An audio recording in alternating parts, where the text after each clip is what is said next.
समिता को एग्जाम में चीटिंग करने का बहुत शौक था। वो पढ़ाई लिखाई तो करती नहीं थी और एग्जाम में दूसरों की कॉपी से देख देख कर लिखती थी।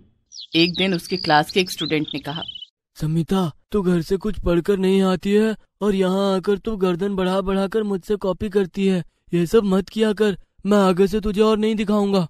ये सुनकर शमिता ने कहा, तुझे पता है ना मेरे पापा कौन है? मैं चाहूँ तो तुझे इस स्कूल से निकलवा सकती हूँ, ये याद रखना।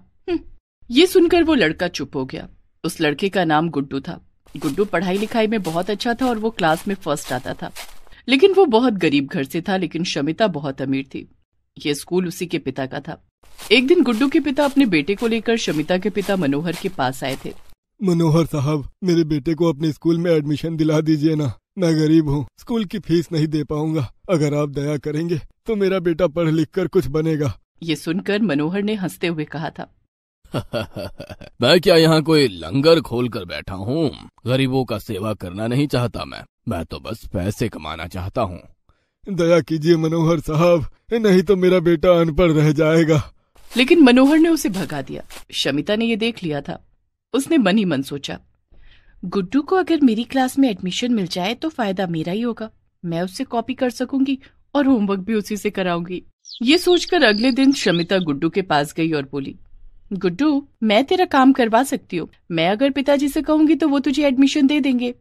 सच में तू मेरे लिए करेगी ये काम? हाँ, बदले में मुझे कुछ चाहिए। हाँ, बताना क्या चाहिए? तुझे मेरा होमवर्क करके देना होगा और एग्जाम में मैं तुझसे कॉपी करूंगी। गुड्डू ने सर खुजाते हुए कहा, हाँ अच्छा, ठीक है। उसके पास और कोई रास्ता भी तो नहीं था। शमिता ने अपने पिता से गुड्डू को एडमिशन दिलवाने के लिए कहा, ठीक है, मैं अपनी बेटी की बात कैसे टाल सकता हूँ। हो जाएगा गुड्डू का एडमिशन। गुड्डू का एडमिशन हो गया। गुड्डू खुश हुआ, लेकिन उससे भी ज्यादा खुशी तो शमिता को हुई। अब से मुझे और पढ़ाई करने की जरूरत नहीं पड़ेगी। शमिता गुड्डू से सारा होमवर्क करवाने लगी और एग्जाम में उसी से कॉपी करने लगी। रिजल्ट के दिन टीचर ने कहा, इस टेस्ट में फर्स्ट आया है गुड्डू और सेकंड आई है समिता। वाह समिता, इससे पहले कभी तुम्हारा इतना रिजल्ट अच्छा नहीं आया। बहुत खूब, पढ़ाई लिखाई पे ध्यान लगा रही हो। हाँ टीचर, पढ़ाई लिखाई तो करनी ही पड़ेगी। हाँ, करते रहो, तुम एक दिन जरूर कुछ बड़ा करोगी। फर्स्ट आकर भी गुड्डू को उतनी तारीफ नहीं मिली जितनी शमिता को मिली। अगले टेस्ट में भी शमिता ने गुड्डू की कॉपी की और इस बार शमिता फर्स्ट आ गई। ये देखकर गुड्डू ने सोचा, सारा मेहनत मैं करता हूँ और ये समिता मुझसे ही कॉपी करके सेकंड आ गई। नहीं, मैं अब इसे और कॉपी नहीं करने दूंगा। गुड्डू ने शमिता को ये बात बताई, लेकिन शमिता ने उसे स्कूल से निकाल देने की धमकी दी। गुड्डू चुप तो हो गया, लेकिन वो अपने दिमाग में प्लान बनाता रहा।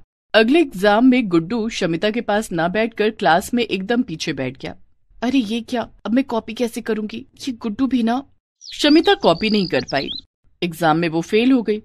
उसे बहुत गुस्सा आया। वो गुड्डू के घर चली गई। क्या बात है समिता, तू यहाँ क्यों आई है? तुझसे मिलने। तुझे स्कूल से बाहर निकाल दूं क्या? तुझे जो करना है वो कर, लेकिन मैं तुझे और नहीं दिखाने वाला। ठीक है, तुझे बहुत चर्बी चढ़ी है ना, अब तू देख। हाँ ठीक है, मैं भी तेरे पापा को जाकर बोलूंगा कि तू मेरे से होमवर्क करवाती है, मेरा कॉपी करती है, इसीलिए तूने मेरी एडमिशन कराई है। तब क्या होगा? शमिता डर गई। उसके पिता को चीटिंग करना बिल्कुल पसंद नहीं है। अरे गुड्डू, तू गुस्सा क्यों करता है? मैं तो मजाक कर रही थी। मैं तो तेरे घर पर घूमने आई हूँ। चल दिखा तेरे घर में क्या है। शमिता गुड्डू के घर में इधर उधर घूमने लगी। इतने में उसने एक छोटा सा बक्सा देखा। गुड्डू, उस बक्से में क्या है? उस बक्से में मेरे दादाजी की एक दवाई है। दादाजी उस जमाने में ओझा हुआ करते थे। कहते हैं कि उस बक्से में जो दवाई है उसे पीकर तू जो चाहेगी वो मिलेगा। तो तू ये खाकर अमीर क्यों नहीं हो जाता? इस दवाई के साइड इफेक्ट भी हैं, इसीलिए हम उसे छूते भी नहीं हैं। शमिता ने एक प्लान बनाया। गुड्डू के घर से निकलने से पहले उसने वो बक्सा चोरी कर लिया और घर आकर उस बक्से को खोला। उस बक्से के अंदर से एक छोटी सी शीशी निकली। उसके अंदर पानी के जैसा कुछ था। शमिता ने उसे पी लिया। मेरी गर्दन लंबी हो जाए, मैं जब चाहूं अपनी गर्दन को लंबा कर सकूं और जब चाहूं छोटा कर सकूं। ये कहते ही उसकी गर्दन लंबी हो गई और शमिता के कहने पर गर्दन छोटी भी हो गई। ये तो बढ़िया चीज है। अब देख गुड्डू, मैं कल एग्जाम में कैसे चीटिंग करती हूँ। अगले दिन शमिता एग्जाम देने गई। गुड्डू क्लास के बिल्कुल पीछे बैठा। शमिता गर्दन लंबी करके गुड्डू से कॉपी करने लगी। गुड्डू को जब ये बात पता चली तब वो चौंक गया। अरे समिता, तेरी गर्दन लंबी कैसे हो गई? मैंने तेरे घर से वो दवाई चुरा ली थी। शमिता गर्दन लंबी करके हर एक से कॉपी करने लगी। उसे बड़ा मजा आया। वो घर चली गई और आराम से सो गई। लेकिन अगले दिन जब वो नींद से उठी वो चौंक गई। उसकी गर्दन बहुत ज्यादा लंबी हो गई थी। अरे ये क्या हुआ? गर्दन कम हो जाए, गर्दन नॉर्मल हो जाए। लेकिन कुछ नहीं हुआ। गर्दन और लंबी होती चली गई। शमिता रोने बैठ गई। अब क्या होगा? गर्दन लंबी ही हो रही है, कम नहीं हो रही। गुड्डू, इसे अब गुड्डू ही ठीक कर सकता है। समिता तुरंत गुड्डू के पास चली गई। उसे देखकर गुड्डू हंसने लगा। मैंने कहा था उस दवाई को पीने से साइड इफेक्ट भी होते हैं। अब भुगत। कुछ कर गुड्डू, कुछ कर। मुझे ऐसे नहीं जीना। मुझे नॉर्मल होना है। कुछ तो उपाय होगा तेरे पास। हाँ, एक उपाय है, एक और दवाई है, लेकिन तुझे वादा करना होगा कि तू अब से मुझसे होमवर्क नहीं करवाएगी और चीटिंग नहीं करेगी, खुद की पढ़ाई खुद करेगी। हाँ, मैं वादा करती हूँ। गुड्डू ने शमिता को एक और दवाई दी। वो खाकर शमिता ने कहा, मेरी गर्दन नॉर्मल हो जाए। उसकी गर्दन तुरंत ठीक हो गई। शमिता को शिक्षा मिल गई। इसके बाद से उसने कभी एग्जाम में चीटिंग नहीं की। गुड्डू के साथ उसकी अच्छी दोस्ती हो गई और खुद पढ़ाई करके वो क्लास में फर्स्ट आई। रोज की तरह चिक्की एक पैर से चलकर स्कूल पहुंची। चिक्की का एक पैर खराब होने के कारण वो कूद कूद कर चलती थी। बेहद गरीब परिवार से होने के कारण उसके पास स्कूल आने के लिए कोई साधन नहीं था। चिक्की को एक पैर से कूद कूद कर चलता देखकर स्कूल के दूसरे बच्चे उसकी हंसी उड़ाया करते थे। वो देखो, लंगड़ी आ गई। पैर से चला तो जाता नहीं, लेकिन सपने पढ़ लिख कर बड़े अफसर बनने के हैं। सभी बच्चे जोर जोर से हंसने लगते हैं। चिक्की किसी की बातों का कोई जवाब नहीं देती है। वो चुपचाप अपनी सीट पर आकर बैठ जाती है और बगल में अपनी लाठी रख देती है। ए लंगड़ी, अपनी लाठी संभाल के रख, मेरे पैरों पर गिरनी नहीं चाहिए। तू चाहे तो इसे अपने सर पर रख ले। चिक्की अपनी लाठी उठाकर बेंच के नीचे रख देती है। चिक्की को देखकर क्लास के टीचर भी बुरा मुंह बनाया करते थे। वे चिक्की की किसी भी समस्या का हल नहीं बताते थे, लेकिन चिक्की इन सब से नहीं घबराई। वो पढ़ने लिखने में बहुत तेज थी। स्कूल से थोड़ा दूर जाकर एक घना जंगल था। लंच टाइम में बच्चे स्कूल के मैदान में खेलते थे। किसी को भी उस जंगल की तरफ जाने की इजाजत नहीं थी। चिक्की के साथ कोई भी बच्चा खेलना नहीं चाहता था। चिक्की बच्चों के पास जाकर कहती, मुझे भी खेलना है, मुझे भी अपने साथ खिलाओ ना।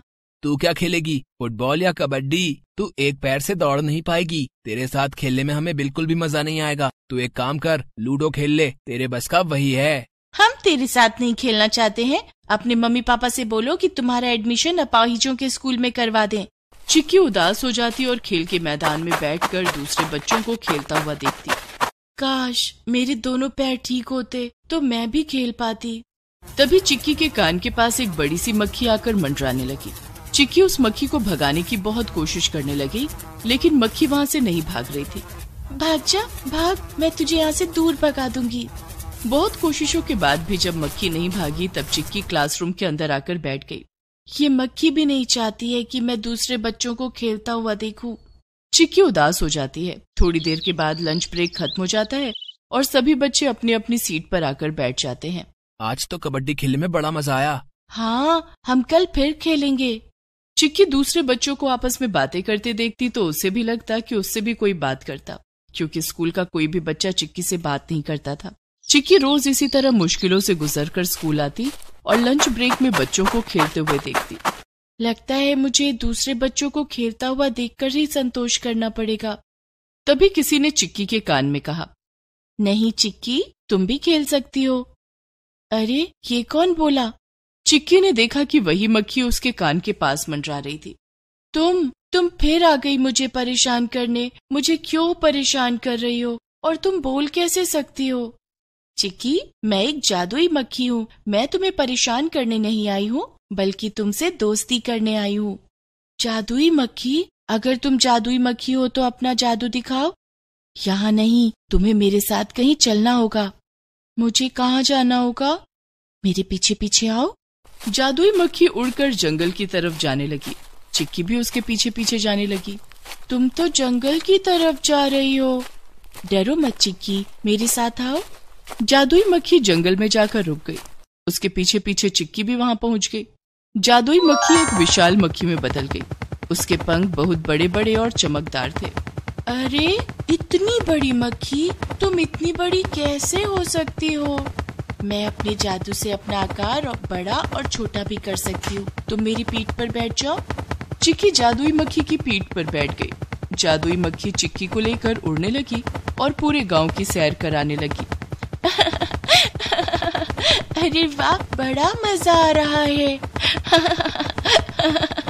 थोड़ी देर के बाद जादुई मक्खी वापस जंगल आ गई और चिक्की को अपनी पीठ से उतार दिया। तुम्हारी पीठ पर बैठकर मुझे बड़ा मजा आया। तुमने कुछ ही देर में मुझे पूरा गांव घुमा दिया।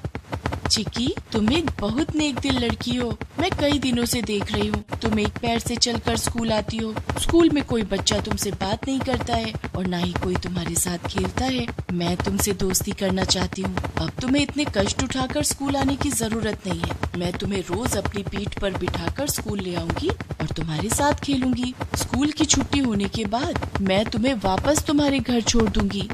तुम्हारा बहुत बहुत धन्यवाद जादुई मक्खी, तुम बहुत अच्छी हो। आज से हम तुम दोस्त बन गए हैं। उसके बाद जादुई मक्खी चिक्की को अपनी पीठ पर बिठाकर आसमान में उड़ने लगी और उसे स्कूल के अंदर तक लाकर छोड़ दिया। जब स्कूल के सभी बच्चों ने इतनी विशाल मक्खी को उड़ते देखा तो सभी ने दांतों तले उंगली दबा ली। इतनी बड़ी मक्खी, ये मक्खी तो उड़ती भी है। चिक्की उस दिन बहुत खुश थी। वो अपनी सीट पर आकर बैठ गई। सभी बच्चे अब चिक्की से बात करना चाहते थे। चिक्की। हाँ बोलो रिंकी, क्या बात है? तभी टीचर ने खुसफुसाहट की आवाज सुन ली। ये क्या हो रहा है रिंकी? कुछ नहीं मैडम, मैं तो चिक्की से उस विशाल मक्खी के बारे में पूछना चाहती थी। इतनी बड़ी मक्खी क्या आपने पहले कभी देखी थी? नहीं देखी, लेकिन बातें बाद में कर लेना, अभी पढ़ाई करो। सभी बच्चे चिक्की की ओर देख रहे थे। अब वे चिक्की से दोस्ती करना चाहते थे। वो मक्खी मेरी दोस्त है। वो सिर्फ मुझे ही अपनी पीठ पर बिठाएगी। थोड़ी देर के बाद जब स्कूल की छुट्टी हो गई तब चिक्की स्कूल के बाहर आई। तभी चिक्की ने देखा कि जादुई मक्खी पंख फैलाकर उसका इंतजार कर रही है। चिक्की ने उससे कहा, अरे तुम्हें कैसे पता चला कि स्कूल की छुट्टी हो गई है? मैं तुम्हारी दोस्त हूँ। तुम्हारी जरूरतों को मैं नहीं समझूंगी तो कौन समझेगा? अब चलो बैठो मेरी पीठ पर। चिक्की जादुई मक्खी की पीठ पर बैठ गई। जादुई मक्खी उसे लेकर आसमान में उड़ने लगी। स्कूल के दूसरे बच्चे चिक्की को जादुई मक्खी की पीठ पर बैठकर उड़ता हुआ देख रहे थे और उसकी किस्मत से चल रहे थे। इधर चिक्की बहुत खुश थी। वो खूब मजे करते हुए आसमान में उड़ रही थी। थोड़ी देर के बाद मक्खी ने उसे घर पहुंचा दिया। चिक्की की माँ भोली ने चिक्की से कहा, चिक्की बेटा, आज तू स्कूल से इतनी जल्दी कैसे आ गई? चिक्की ने भोली को जादुई मक्खी के बारे में सब कुछ बताया। अच्छा, जादुई मक्खी? हाँ माँ, अब मुझे एक पैर से कूद कूद कर स्कूल नहीं जाना पड़ेगा। माँ, भी घर आते वक्त मैंने रास्ते में देखा कि पड़ोस के गांव में मेला लगा है। मेरा मेला घूमने का बहुत मन है। लेकिन चिक्की बेटी, तू मेले तक कैसे जाएगी? पड़ोस का गांव तो बहुत दूर है। मेरी जादुई मक्खी है ना, वो मुझे मेला लेकर जाएगी। ठीक है चिक्की बेटा, इस बार इतवार को चली जाना। अब चिक्की रोज जादुई मक्खी की पीठ पर बैठकर स्कूल जाती और स्कूल से घर आती। ये बात अब पूरे गांव में फैल गई कि चिक्की की दोस्त एक जादुई मक्खी है। गांव के लोग चिक्की को आसमान में उड़ते हुए देखते थे और हैरान हो जाते थे। 2 दिन बाद, जादुई मक्खी, कल इतवार है, कल मुझे मेला घूमने जाना है। ठीक है चिक्की, मैं कल सुबह तुम्हारे घर आ जाऊंगी। दूसरे दिन जादुई मक्खी सुबह सुबह चिक्की के घर आ गई। चिक्की उसकी पीठ पर बैठकर मेला घूमने के लिए निकल पड़ी। जादुई मक्खी आसमान में उड़ने लगी। उसके साथ साथ चिक्की भी उड़ रही थी। ये बहुत मजा आ रहा है। ऐसा लग रहा है जैसे हवाई जहाज पर उड़ रही हूँ। जादुई मक्खी ने चिक्की को मेले में पहुंचा दिया और किसी ड्रोन कैमरे की तरह मेले के ऊपर ऊपर घूमने लगी। मेले में चिक्की के स्कूल के बच्चे भी आए हुए थे। वे सभी चिक्की को आसमान में उड़ता हुआ देखकर जल भून रहे थे। मेला देखकर चिक्की वापस आ गई। दूसरे दिन स्कूल में, ये चिक्की की बच्ची कल हमें चिढ़ाने के लिए मेले में आई थी। हाँ, उसकी वो जादुई मक्खी, उसी के बल पर चिक्की हमें चिढ़ा रही थी और मेला घूम रही थी। क्यों ना हम उसकी जादुई मक्खी को पकड़ लें और उसे कहीं छिपा दें, फिर चिक्की उस जादुई मक्खी से कभी नहीं मिल पाएगी। हाँ, ये ठीक रहेगा। देखो मैं इतना बड़ा जाल लाया हूँ, इसमें वो जादुई मक्खी फंस जाएगी। सभी बच्चों ने उस दिन स्कूल के बाहर जाल बिछा दिया और जादुई मक्खी के आने का इंतजार करने लगे। लेकिन स्कूल की छुट्टी हो जाने के बाद भी काफी देर तक जादुई मक्खी नहीं आई। तब बच्चे स्कूल के बाहर आ गए, लेकिन बच्चे भूल गए थे कि उन्होंने जाल बिछाया हुआ था। बच्चे अपने बिछाए जाल में खुद ही फंस गए और इधर जादुई मक्खी क्लासरूम की खिड़की से अंदर आ गई और चिक्की को अपनी पीठ पर बिठाकर उड़ने लगी। जाल में फंसे बच्चे चिक्की को जादुई मक्खी की पीठ पर बैठकर उड़ता हुआ देख रहे थे। अरे यार, हम तो अपने जाल में खुद ही फंस गए। वो देखो, चिक्की तो जादुई मक्खी की पीठ पर बैठकर उड़ रही है और अपने घर जा रही है। तभी चिक्की ने बच्चों को जाल में फंसे हुए देखा। जादुई मक्खी, हमें उन बच्चों की मदद करनी होगी। चिक्की, उन बच्चों ने मेरे लिए जाल बिछाया था, मैंने आज उन्हें बात करते हुए सुन लिया था, लेकिन हम उन्हें इस हालत में छोड़कर नहीं जा सकते। ठीक है, तुम बहुत नेक दिल लड़की हो, चलो चलकर बच्चों की मदद करते हैं। जादुई मक्खी जमीन पर उतर गई और बच्चों को आजाद करा दिया। जाल से मुक्त होने के बाद सभी बच्चे बहुत शर्मिंदा हुए। हमें माफ कर दो जादुई मक्खी। हमने तुम्हें पकड़ने के लिए जाल बिछाया था, लेकिन तुमने हमारी जान बचाई। तुम लोगों को चिक्की से माफी मांगनी चाहिए। तुम लोगों ने चिक्की का बहुत मजाक उड़ाया है, कोई उससे बात भी नहीं करता है। सभी बच्चों ने चिक्की से माफी मांगी। चिक्की, हमें माफ कर दो, क्या तुम हमारी दोस्त बनोगी? हाँ, क्यों नहीं, लेकिन जादुई मक्खी मेरी बेस्ट फ्रेंड है। जादुई मक्खी से कहो कि वो हमारी भी बेस्ट फ्रेंड बन जाए। मुझे मंजूर है। जादुई मक्खी सभी बच्चों की दोस्त बन जाती है और सबको अपनी पीठ पर बिठाकर उड़ने लगती है।